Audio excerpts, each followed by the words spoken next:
ஜெர்மனியின் இட்செகா பிராந்தியத்தில் நீதிமன்றத்தில் கைக்குழந்தை ஒன்றின் மரணம் தொடர்பான வழக்கு விசாரணை நடைபெற்று வருகிறது. இதில் குழந்தையின் பெற்றோருக்கு ஆயுள் தண்டனை வழங்கப்பட வேண்டும் என அரசு தரப்பு வழக்கறிஞர்கள் வாதிட்டுள்ளனர்.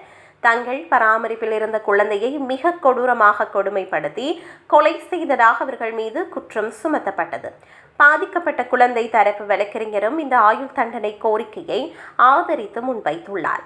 ஆனால் குற்றம் சாட்டப்பட்ட தந்தையின் வழக்கறிஞர் இது கவனக்குறைவால் நிகழ்ந்த மரணம் என கூறி 5 ஆண்டுகள் சிறை தண்டனை மட்டுமே வழங்க வேண்டும் என வாதிட்டார். தாயின் வழக்கறிஞர் அதே காரணத்திற்காக 4.5 ஆண்டுகள் சிறை தண்டனை கோரினார். ப்ரூன்ஸ்புட்டல் பகுதியை சேர்ந்த இந்த தம்பதியினர் தங்களது 4 மாத கைக்குழந்தைக்கு தேவையான உணவையும் நீரையும் வழங்காமல் பட்டினி போட்டுக் கொண்டதாக குற்றம் சுமத்தப்பட்டது. சுமார் 1 மாத காலம் குழந்தை கடும் துன்பத்திற்கு உள்ளாக்கப்பட்டு உயிரிழந்துள்ளதாக அரசு தரப்பு ஆதாரங்களுடன் விளக்கியுள்ளது. இந்த நீண்டகால துன்புறுத்தல் காரணமாகவே இது திட்டமிட்ட கொடூர கொலை என அரசு தரப்பு வாதிடுகிறது.